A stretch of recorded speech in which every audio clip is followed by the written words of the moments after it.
¿Cómo están? Muy buenas tardes. Nos da mucho gusto darles la bienvenida una vez más a este programa de quiénes somos la oposición. Bueno, pues les quiero decir que hoy es un día de veras especial porque es la primera vez en todo el tiempo que llevamos haciendo este programa que invitamos por segunda oportunidad a uno de los protagonistas de este espacio. Pero hay muy buenas razones para que lo hayamos molestado nuevamente y para que esté otra vez aquí con nosotros. Me refiero al diputado José Yunes Zorrilla. Pepe, ¿cómo estás? Muy buenas tardes.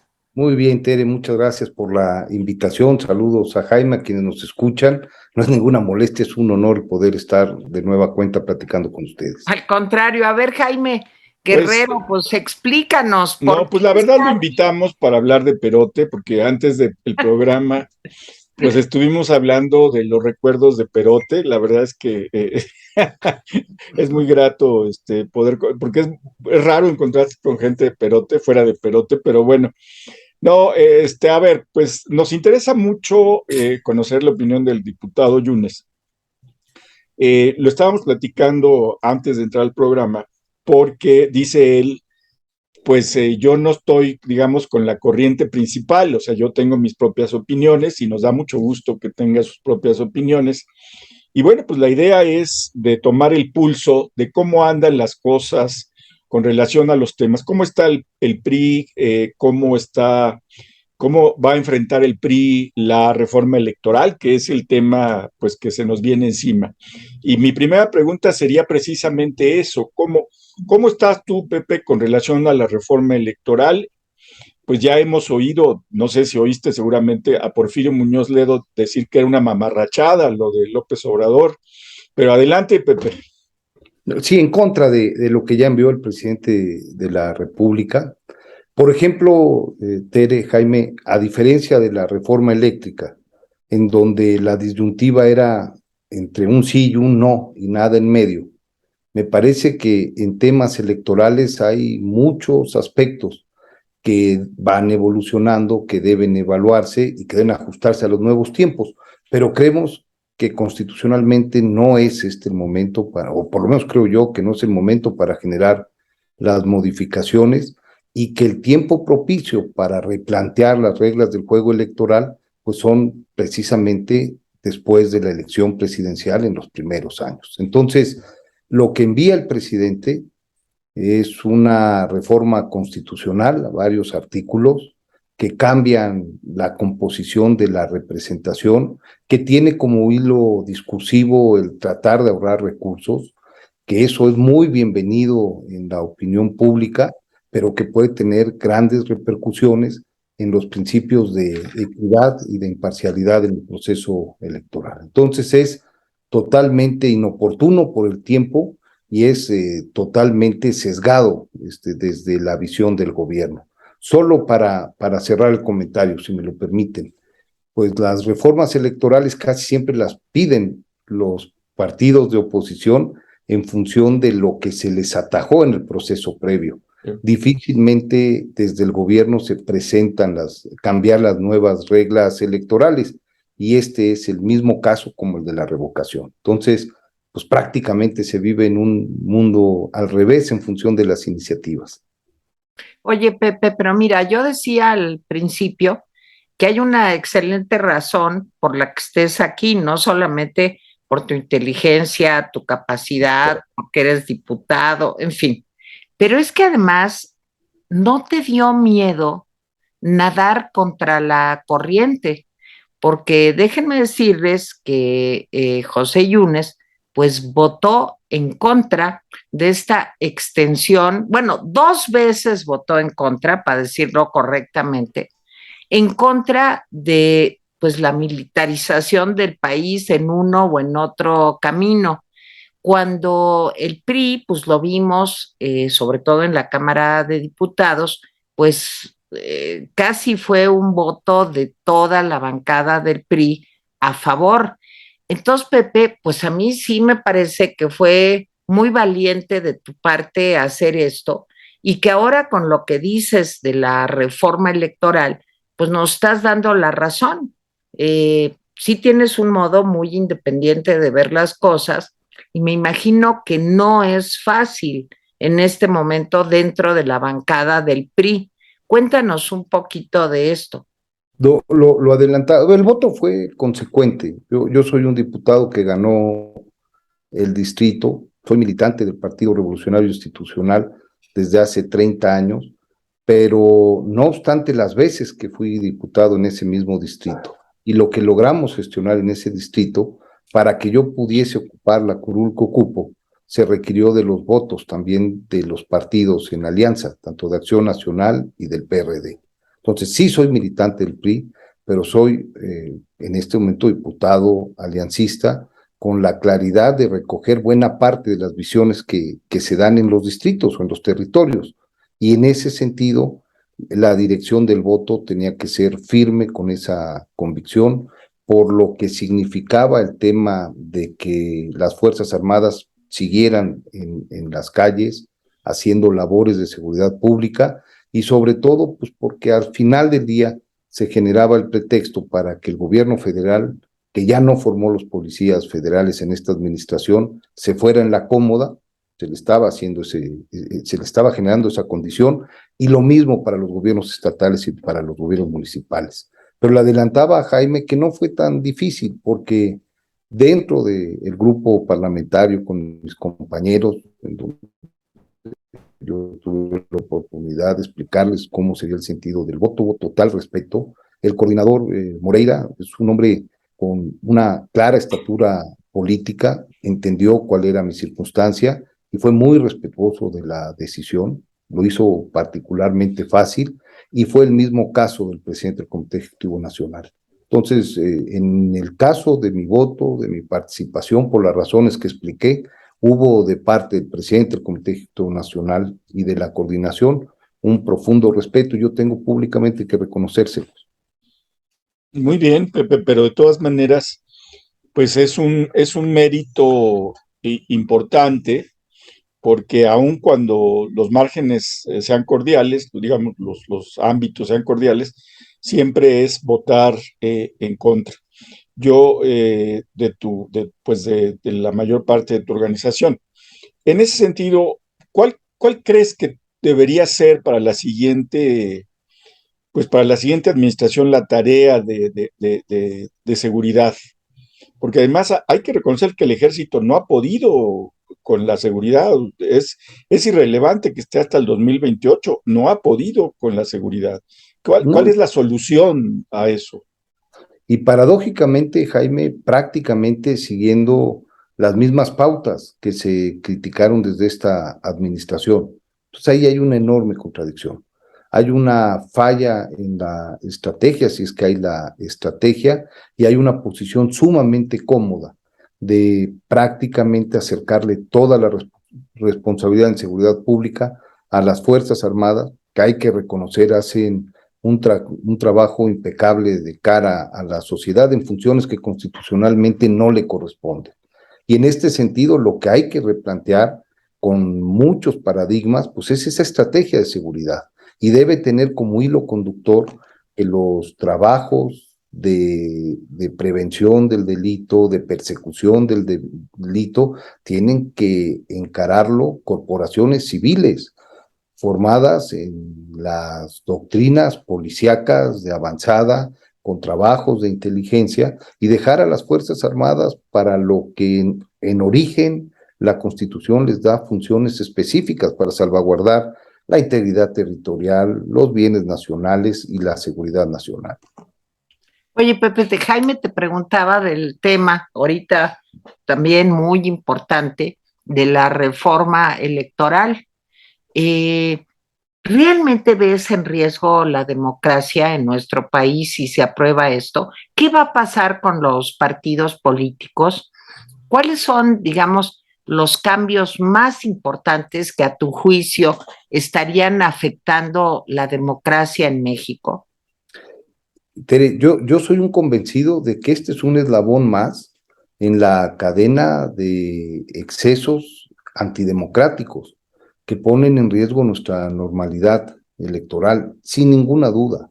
hay un total desprecio por las reglas electorales, por el marco de derecho, hay una presión cotidiana de todos los días por tratar de generar condiciones adversas a los adversarios, a los competidores. Se utilizan los instrumentos de gobierno para desacreditar o inhabilitar contendientes en futuro. Hay una total pero y completa avanzada en contra de los arreglos institucionales. Es decir, las pautas y las alarmas debieron haberse ya prendido desde hace mucho tiempo, más allá del alcance de esta reforma. Esta reforma simplemente corrobora y abona hacia la dirección antidemocrática o de sesgo democrático electoral con el que se quiere posicionar una visión de una u otra forma más allá de las reglas. ¿En qué consiste la reforma y por qué la veríamos en contra? Primero, porque la forma como buscan el de integrar el Instituto Nacional Electoral, que ahora le llamarían Instituto Nacional Electoral y de Consulta, es prácticamente involucrar a todos los aparatos de partido en su conformación.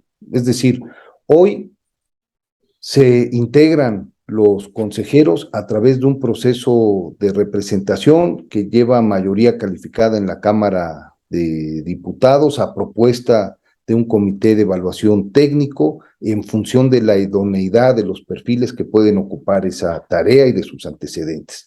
Lo que hoy se quiere es quitar esta forma de elección en lugar de mejorarla, si hay que mejorarla, y el de tratar de llevarlo a una democracia directa en donde cada uno de los poderes eligen 20 candidatos y en por vacante. Y en este sentido se genera una elección en donde quienes quieran competir pues van a tener que cobijarse en algún partido político para que las estructuras de esos partidos políticos hagan la campaña, los representen en las casillas, los posicionen, generen las condiciones de movilización. Entonces es un contrasentido que si se busca argumentar en contra del modelo tal y como está, por supuestamente partidización, estén generando esto en donde solamente una ingenuidad mayúscula pudiese presuponer que no van a ser los partidos los que con sus estructuras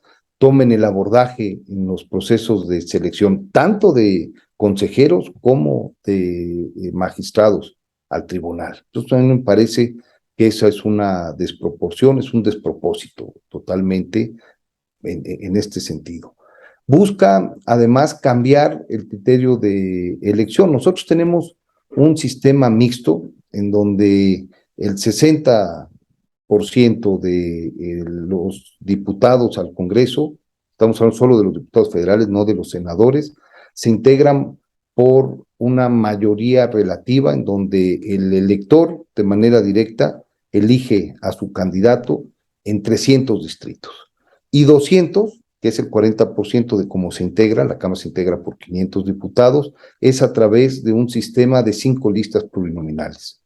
La propuesta hoy quiere reducir de 500 a 300 representantes diputados y en lugar de que sea a través de 300 distritos y 5 listas plurinominales, crear 32 listas plurinominales, en donde por cada entidad se estarán eligiendo el número de diputados que en función de del coeficiente de representación puedan tener. En este sentido, a Veracruz le tocarían 19, porque es lo que implicaría el dividir el factor de representación, que es como de 400,000 electores, por el número de población que tendría el Estado, que es cerca de 8 millones. Entonces, serían 19 los diputados en una lista en donde quien va a elegir esa lista van a ser los propios partidos políticos.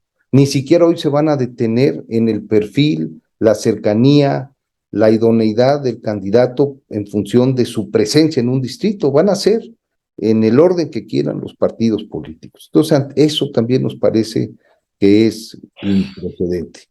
De la misma manera serían los senadores, ahí sería una lista por cada entidad, se reduciría el 25%, una cuarta parte de quienes hoy lo integran, quedarían solo 96, pero bajo el mismo criterio de representación proporcional. Sería solo ese el método. Hay interés también en disminuir el tamaño de los regidores en los ayuntamientos de los prácticamente 2.400 municipios, lo cual me parece que es tema que tendrían que estar resolviendo las propias entidades en función de su soberanía, los propios estados soberanos, pues se les alcanza. Se reducen también el número de diputados locales, se disminuyen las prerrogativas para los partidos políticos, que las prerrogativas para los partidos políticos evidentemente es un tema que debe estar al debate, cuánto necesitan los partidos políticos de recursos fiscales, cuál es su naturaleza, cuál es su razón, y entenderemos que son dos razones. Uno es el de controlar el origen de los recursos en las campañas para que cada vez sean menos recursos con origen ilícito en su procedencia, y también pues para generar un principio de equidad en la competencia, que los partidos políticos tengan lo mínimo para poder organizarse, para poder consolidarse y para poder competir contra el partido en el gobierno, y ese era el PRI, ese era mi partido. Entonces, todos estos pasos, todas estas fases que lograron transitar, que nos permitieron transitar como país de un sistema de partido hegemónico en lo democrático a una normalidad democrática en donde hubiese competencia, hoy estamos caminándolos hacia atrás para tratar de generar un sesgo en favor del partido que está en el gobierno, en recursos, en posiciones, en estructuras. Sí, a mí lo que me parece grave pues, es que de aprobarse esta reforma, pues prácticamente los partidos de oposición pues estarían reducidos en recursos y reducidos en operación política.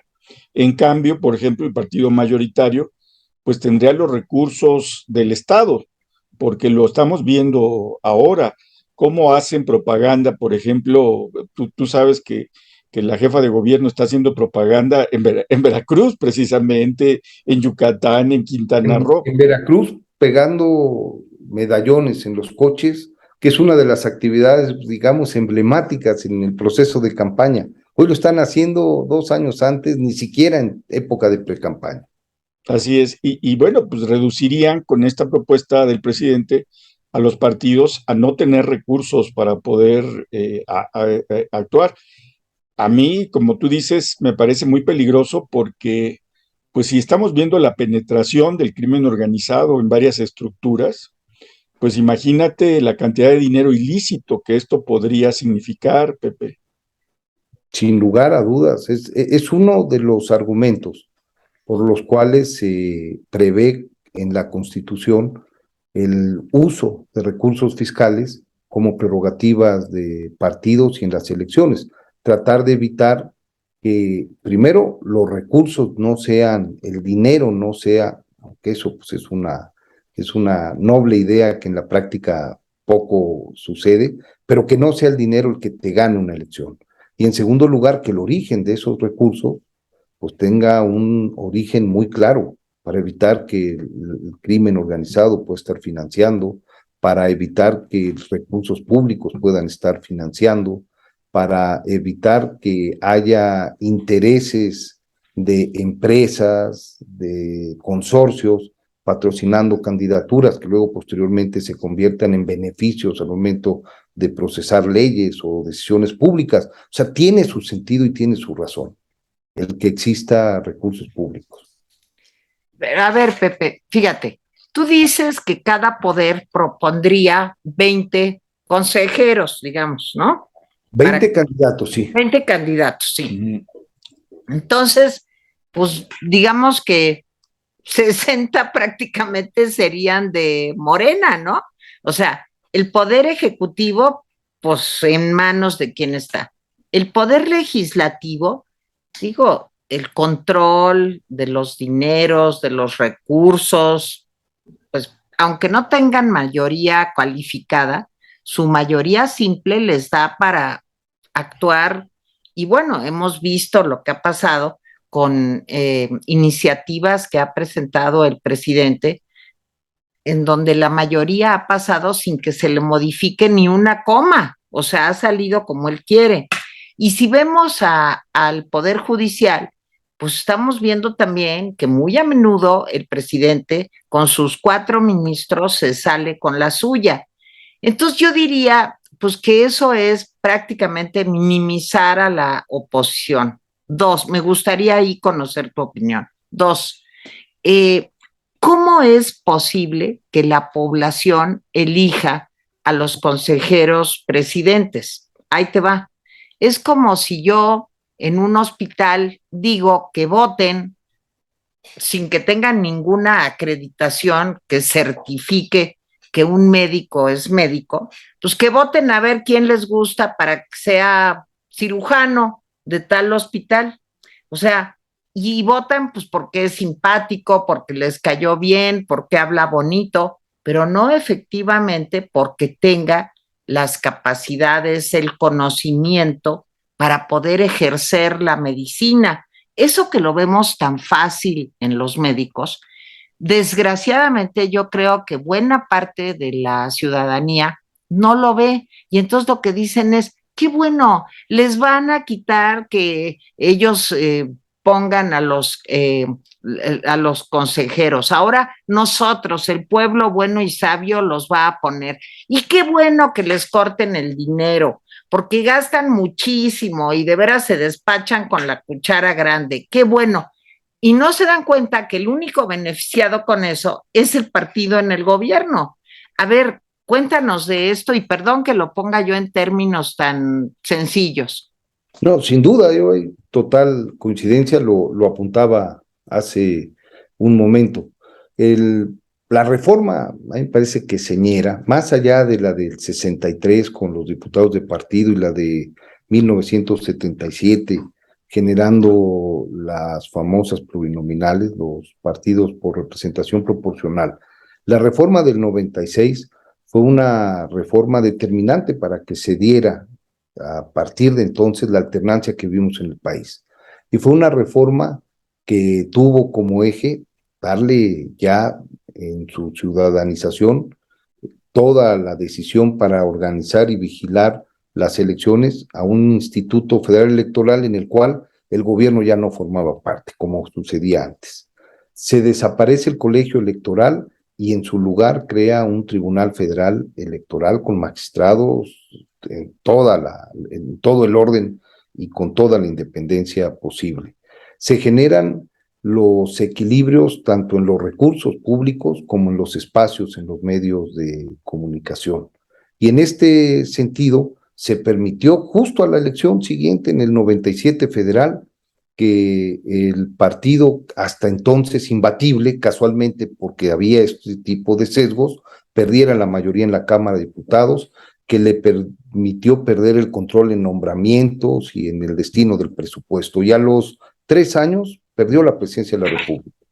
Es decir, las reglas electorales generaron condiciones de competencia y de normalidad democrática que hoy con esta reforma y con todos los embates que hemos visto y que ya comentamos aquí, buscan que se genere un retorno. Y yo coincido plenamente contigo. Yo, en el sentido de la propuesta para elegir consejeros electorales, el grave problema le veo es que quienes los van a sacar van a movilizar a la gente, los van a representar, si quieren de manera disfrazada, de incógnito, si se me permite el concepto, pues van a ser los partidos políticos. Sí. Ya desde la propuesta, como tú bien lo señalas, Tere, pues existe un sesgo, porque si 10 los van a presentar la Cámara de Diputados, 10 van a presentar la Cámara de Senadores, 20 el presidente de la República, 20 la Suprema Corte de Justicia, pues ya desde ahí puede haber un sesgo. Y este es un debate pues, prácticamente decimonónico, o sea, es un debate que ya teníamos que haber superados en términos democráticos. Cuando le preguntaban a John Stuart Mill cómo se podía evitar el gran riesgo de que el populismo, la popularidad, el carisma, el dinero pudiesen hacer que la gente reflexivamente votara por el más carismático, por el que más le diera, por el más guapo, y no por el más idóneo, no por el más preparado. John Stuart Mill decía que las democracias para eso tenían que tener partidos políticos, y que los partidos políticos tenían que fungir como un filtro que le permitiera al electorado una candidatura de alguien honesto, preparado, con antecedentes académicos, con trayectoria de servicio, y no un rufián que por su propio carisma pudiese ganar. Creo que los partidos políticos hemos dejado en los últimos años de cumplir con esa función de filtro, de cribar, y que el ansia de ganar con quien sea ha permitido que se genere ese desequilibrio que en el siglo de 1850 ya estaba siendo discutido sobre las mesas. Hay que evitarlo, y por eso yo creo que no podemos permitir que haya una reforma constitucional que pueda poner en riesgo nuestra democracia, empezando por nuestros árbitros, tanto los consejeros que organizan y administran la elección, como quienes tienen la última palabra a raíz de las controversias, que son los magistrados en el tribunal. Una pregunta difícil. A ver, a pesar de que el presidente del CEN del PRI ha dicho que no van a ir con una reforma electoral, eh, retrógrada, también el coordinador de los diputados ha dicho algo similar. Pues hay mucha suspicacia, tú lo sabes, hay mucha suspicacia sobre cuál será la posición que finalmente tenga el PRI en esta materia de reforma electoral, sobre todo porque las presiones sobre algunos integrantes del PRI, pues últimamente otra vez se están incrementando. ¿Cómo ves al PRI en esta discusión y en esta votación? Yo con mucha confianza, Jaime, de verdad, Tere, porque ciertamente ha habido una presión y ha habido una persecución, pues, evidente contra los principales referentes del partido, y eso es indiscutible. Y en este sentido hay que tener esa claridad y también reconocer los reflejos con los que han tratado de evitar esos embates. Los hubo en la reforma eléctrica, y el partido, con los mismos actores, de manera monolítica, unida, muy cohesionados, le hicimos frente en contra. Esta fue una reforma en su circunstancia que hay que reconocer que tenía un sentido práctico, y es el de entender que las funciones de seguridad pública, de no estar realizadas en este momento por las Fuerzas Armadas, generarían un enorme desamparo. Y para quienes tenemos presencia y relación con distintas regiones del país dentro del Partido Revolucionario Institucional, entendemos que de alguna forma hacía sentido el analizar y el cobijar y el de tratar de proyectar esta idea, por lo que yo no soy tan duro ni con la dirigencia del partido ni con la coordinación, y debo entender que además se generó un ambiente de cohesión dentro del grupo, y fueron muy respetuosos para quien como yo tenía una visión argumentada en sentido contrario. Yo creo que lo mismo va a pasar en el tema de la discusión de la reforma electoral. Se buscará la cohesión de la mayoría del grupo, y en ese sentido me parece que hay claridad en que no se puede respaldar una reforma constitucional como la que acaba de enviar el presidente de la República. Quizás pueda haber esquema y margen para abordar electoralmente algunos temas en la coyuntura, pero tendrá que ser a través de la legislación secundaria, es lo que yo creo, y yo espero que esto, pues, de alguna forma, como se ha hecho siempre, sea motivo de discusión al interior del partido, porque tanto la coordinación como la dirigencia han generado esos espacios de discusión y de entendimiento en muy buen ambiente, de mucho respeto y de mucha claridad. Oye, Pepe, fíjate que yo escuché en una entrevista a Luis Carlos Ugalde, que como ustedes saben fue consejero presidente del INE en el año 2006, y él decía que si esta reforma electoral pasa? Pues que nos olvidemos de la democracia en México en unos 50 años, porque va a estar tan interconstruido, digamos, los candados, pues para que el autócrata o no sé, el presidente plenipotenciario haga lo que le dé la gana, pues que realmente va a ser muy difícil salir de esto. ¿Cómo lo ves? Yo cuando oí a Luis Carlos Ugalde dije, pues ay caray, hay que ver lo que pasó en Venezuela y en otros países en donde los cambios constitucionales, a modo, digamos, hacen que los dictadores pues se puedan volver pues permanentes y además diciéndole a la ciudadanía pues que están cumpliendo la Constitución. ¿Cómo ves eso? Yo coincido, Tere, y además el argumento del doctor Luis Carlos Ugalde pues es de una voz sumamente capacitada y reconocida en esos y en otros temas. Conoce muy bien sobre los contrapesos del legislativo y sobre sistemas electorales, y yo creo que es una alerta que hay que atender, porque además ha sido una voz sumamente mesurada. Ha reconocido lo bueno, hizo, ha sido muy poco que ha presentado el gobierno, lo ha reconocido y ha alertado sobre lo que merece atención para tratar de evitar algún tipo de desequilibrio. Y el tema electoral implicaría una regresión a tiempos que buena parte de la población a lo mejor ya no recuerda, pero que son tiempos superados y que implicó mucho tiempo, mucha organización, mucho esfuerzo y mucho sacrificio, paradójicamente, de muchos de los que hoy están empujando y respaldando estas regresiones de carácter democrática. Si hay un sistema electoral no competitivo, se rompen los equilibrios de división de poderes, de contrapesos que son fundamentales en el diseño de una república.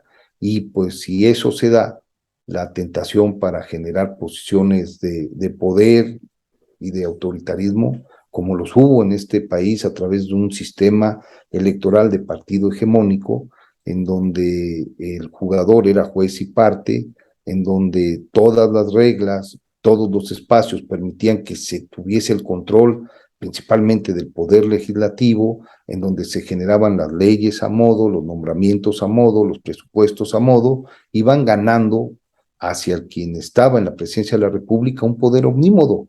Eso fue lo que sucedió por mucho tiempo, y aquí hay que reconocer que el PRI hizo autocrítica y el PRI permitió a lo largo de las últimas décadas una apertura para consolidar esta alternancia de poder, esta división de poder, estos equilibrios constitucionales que hoy le permitan libremente a la población elegir qué es lo que quiere. Y nosotros tenemos que seguir organizándonos y luchar para que la gente siga diciendo qué es lo que quiere, y no que vayan perdiendo esta posibilidad de decisión sin que se den cuenta. Muy bien.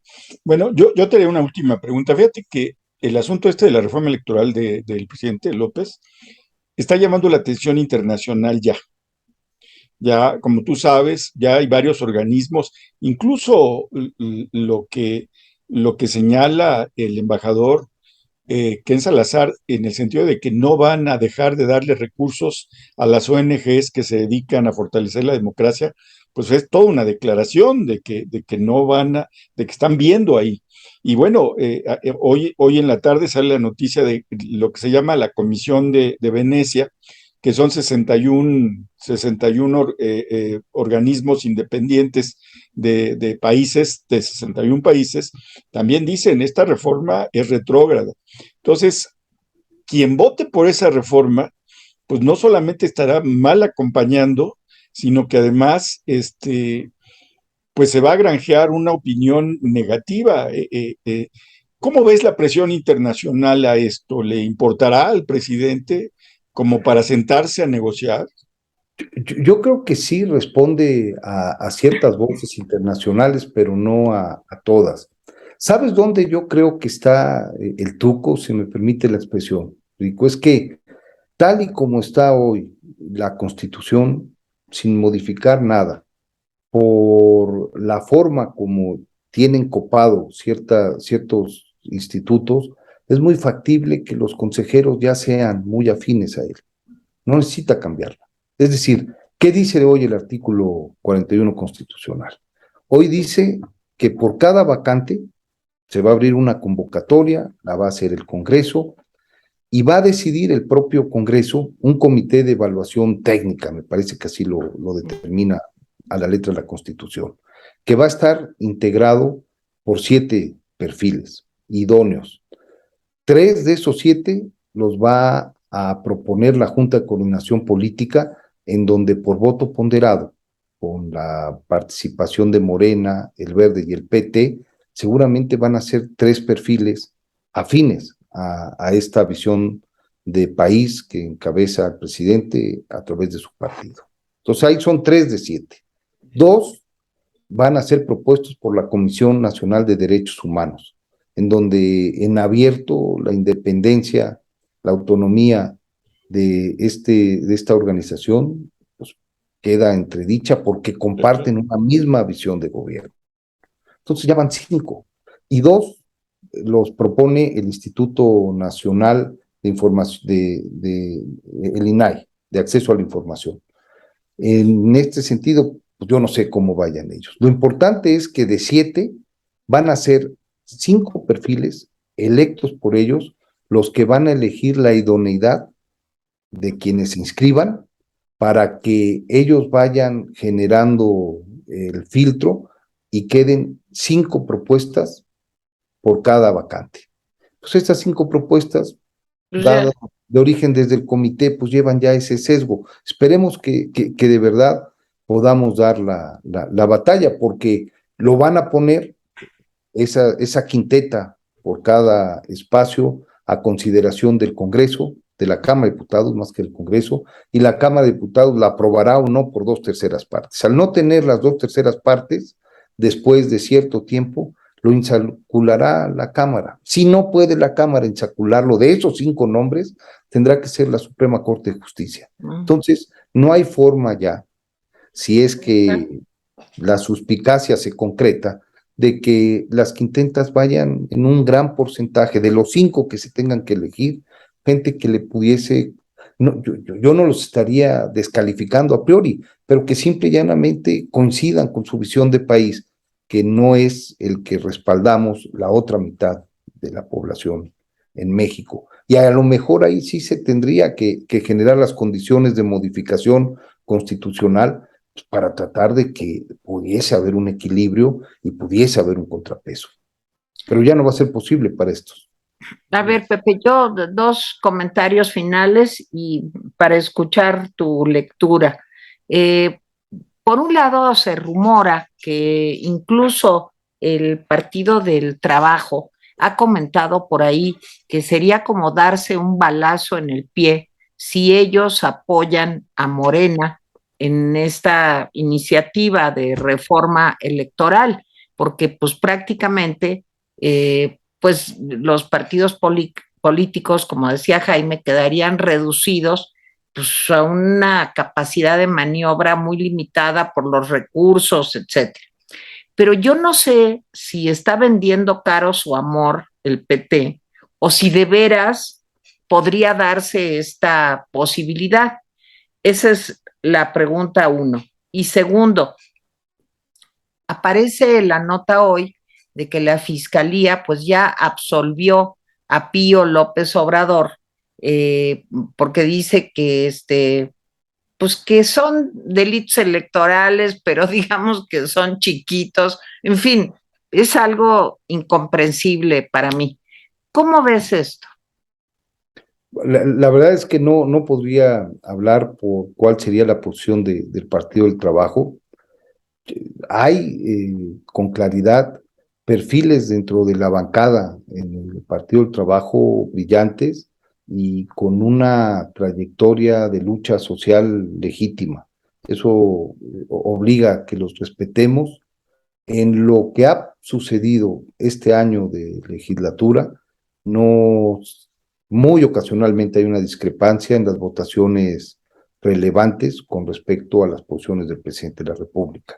Si puedan discrepar en el futuro, yo no tendría elementos para poder sostener si sí o si no, pero lo que queda claro es que ha habido algunas discrepancias.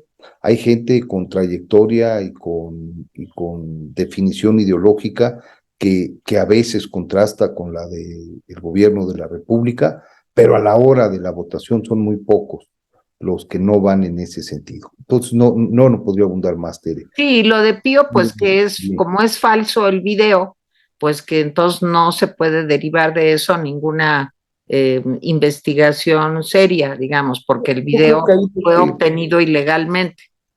Y a lo mejor jurídicamente hace sentido, pero también a mí me parece que evidencia la no autonomía de uno de los órganos más importantes, precisamente por su autonomía, como es la Fiscalía General de la República, más allá de los méritos y la trayectoria de su titular, que a lo largo de mucho tiempo también ha acreditado solvencia. Muy bien, pues agradecerte, diputado José Yunes, pues la conversación.